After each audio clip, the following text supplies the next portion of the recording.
What's up, everyone? Welcome back to the channel. Boozer here. Thanks for stopping by. Hopefully, you guys are having a great day so far. In today's video, we're going to be talking about the fusion schedule plan here for Masahiro the Bell Monk. His fragment fusion is going to be starting at the time of the upload. Now, quick disclaimer here. We did get the fusion schedule ahead of time, which means there is a small chance that some of the information in the schedule provided to us is not 100%. So keep that in mind when you guys are going through some of the details. Now, is Masahiro the Bell Monk worth it for you guys? Make sure you guys check out the showcase I did on him recently. I'll provide a link to that somewhere here. You guys can check him out. But in short, he's a great reviver. He's going to be one of the only revive options you got for the Shadowkin. So he's going to carry you through hard faction wars or any faction wars for the Shadowkin. Overall, his kit works really well. It's a very high value kit. He has a cleanse ability, a revive ability, and an AoE A1. He also has great base stats. So just a general great support champion. Now, some things to keep in mind here, because he is a fragment fusion champion, you won't be getting a token for completing him, and you will not be able to trade him in for a champion of your choice with your tokens. Token trading can only happen with hybrid or traditional style fusions. This is a fragment fusion, so you cannot get any tokens and you cannot trade in your tokens in exchange for Masahiro for somebody else. So make sure you guys don't make that mistake, because I've been seeing a lot of comments saying that they would trade in this guy for a Titus, a Newt, a Wixwell, or whatever. Make sure you guys are aware that that's not going to happen. You guys cannot trade in fragment fusions. With that out of the way, let's jump into this fusion schedule plan here. So here we go, fusion schedule plan. I'm going to move my head a little bit here. We got a total of 115 fragments available that are not from tournaments, which is basically what we focus on, because tournaments, we don't anticipate getting those. So this means there's 115 fragments available, which means that we can skip 15 fragments worth of events. Let's keep that in mind as we go through the schedule. So first up on day one, we have the Spider Tournament. Spider Tournament, if you're doing Spider 20, it's going to cost you about 2,200 total energy.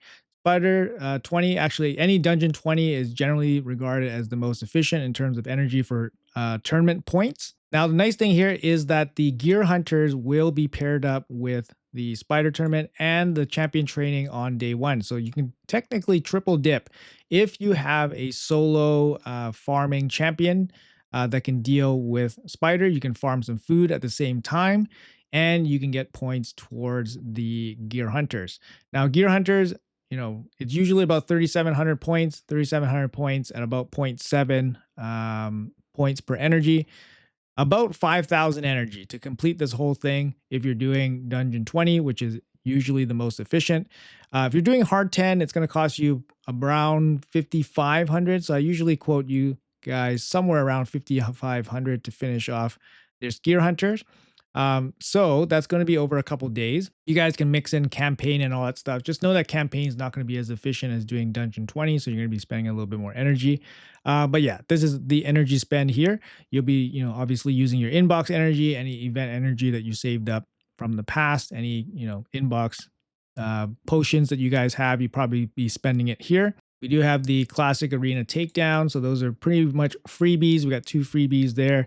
And then we go into this weekend's Summon Rush. So the Summon Rush here, we'll probably get some news about a progressive event for the Summon Rush, probably tomorrow, same day of upload for this fusion schedule plan.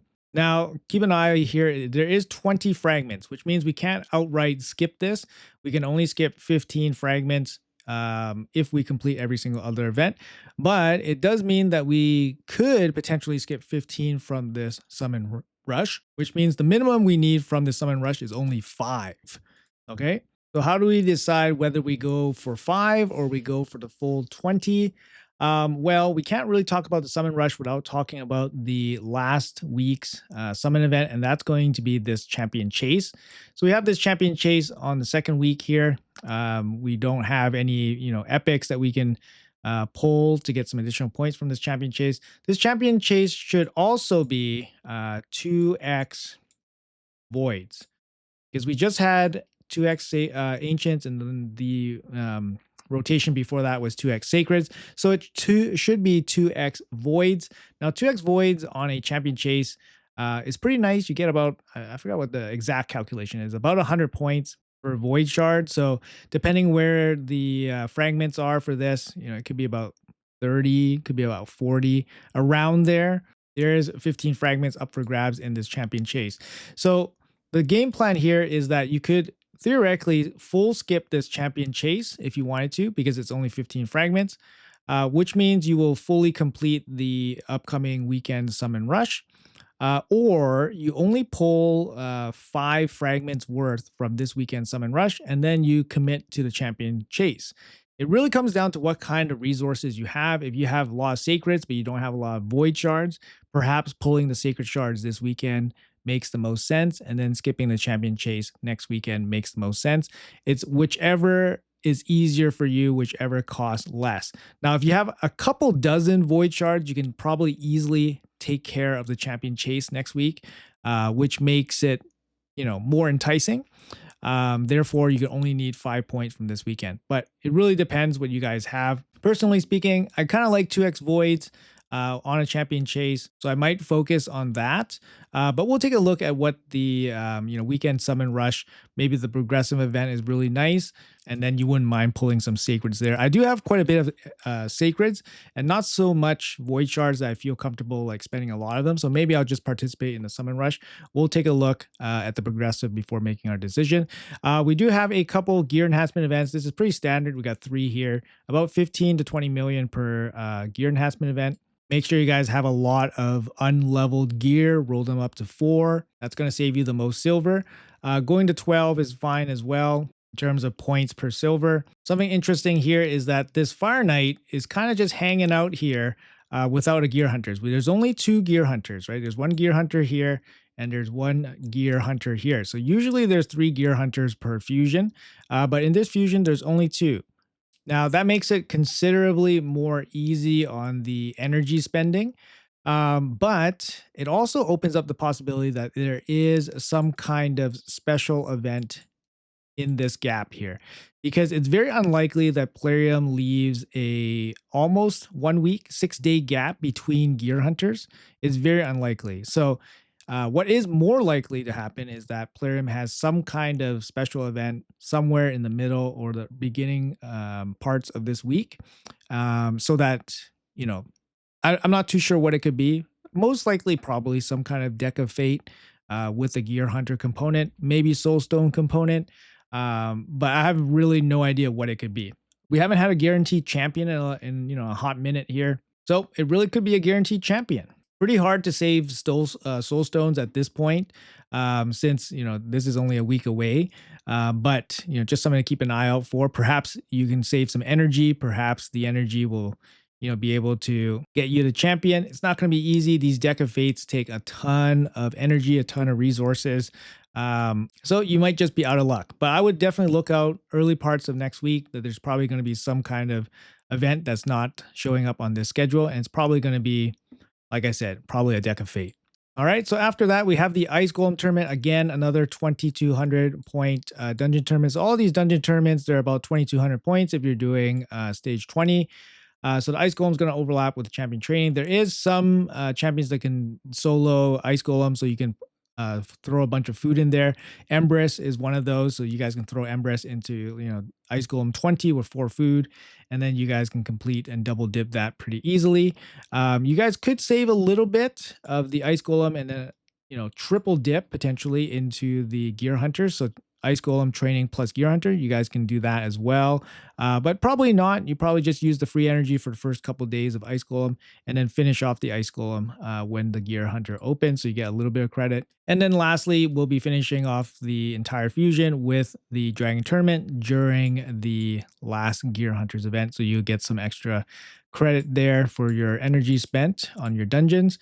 5,500 energy again for the Gear Hunters. Personally speaking, I think the schedule is actually quite friendly. There's a couple instances where we can triple dip And then the only real kind of sore spot here is the floating Fire Knight tournament that you can't really get too much credit for in terms of like double dipping your energy. But there's only 2 gear hunters in this fusion that you have to do to get the fusion. So I think that's a pretty big win. Now to compensate for that, the extra points, it feels like it's kind of like in training. You kind of see this training event on the second week. It's actually 15 points. That's kind of significant. So I would expect a pretty deep champion training event here. Both training events, the training tournament and the training event, are going to be 4 days long. So I would expect them to be pretty deep events. So make sure you guys got a lot of chickens, a lot of brews ready to go. But there's going to be opportunity to, like I said, triple dip, right? So while you're doing one dungeon, you can be farming food also, and then that just stretches your energy, makes it a little bit more efficient. You're building food, you're grinding gear at the same time, and this is kind of what you want to look for if you want to play as efficiently as possible. You're still getting the gear, you're still getting the credit for the points for the events and tournaments, but you're also farming food at the same time, so why not, right? Like I said, Empress is a great shout for Ice Golem. He can do 20 with 4 food with half decent gear. For Spider, Eric's can do it. Eric's is a Doom Tower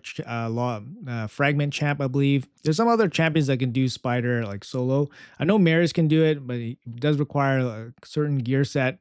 But yeah, the opportunity to triple dip is there. So overall, I think it's a pretty good fusion. Nice layout. Like I said, the 2 gear hunters is great, and then the ability to skip, full skip the champion chase if we want to, or mostly skip the summon rush if we want to. I think it's really nice. So we only need to play 1 summon event and only have to play 2 gear hunters. So for me, this is a very, very reasonable fusion. It's a fragment fusion, which means you can hold on to the fragment champion and then pull him later for like another champion chase or for our CBC for additional points and value. And Masahiro is a great champ, so there's really no reason not to, unless you just don't have time or you really don't have the resources. But I'm really curious what this could be. I'm really curious what this event could be. I think we're due for a guaranteed champion. That would be my guess. There's no special events, no special, event relics or anything like that happening right now. The only other thing it could be is potentially mercurial gear. Like I could see them maybe offering that up, because in the past they did offer up Hydra gear, stone skin protection gear in a deck of fate. They offered Slayer gear in deck of fates. So these are usually, not accessible in any other way outside of, Forge Pass or clashes and stuff like that. So similar for mercurial gear, you can only get it in Grim Forest, but that doesn't mean that it can't be in its own deck of fate. So I mean, that could be an option as well. They've never done a deck of fate for somebody's soul. And we just recently had a deck of fate for glyphs. So it's unlikely that it's going to be glyphs again. So I think we're kind of due for a champion. I can't even speculate what kind of champion they would put on offer. It can't be it most likely won't be an insane champion. So it's probably going to be like a middle-ish champion. But I'm curious. But there's definitely going to be something here in this early part of the week. Like I said, it's very unlikely that Plarium leaves a 6-day gap between Gear Hunter events.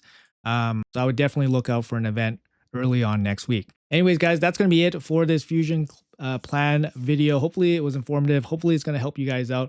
Best of luck if you guys are going for Masahiro. Like I said, he's a great champion. Make sure you guys check out the showcase for him. I'll leave it up here. You guys might enjoy it. But like I said, great kit, great base stats, high value abilities. And if you guys haven't, full cleared Faction Wars yet, he's going to definitely carry you in that area as well. Let me know in the comments below what you guys think. Let me know what your plans are. Thanks for watching until the end. Have a great day, and I'll see you guys in the next video.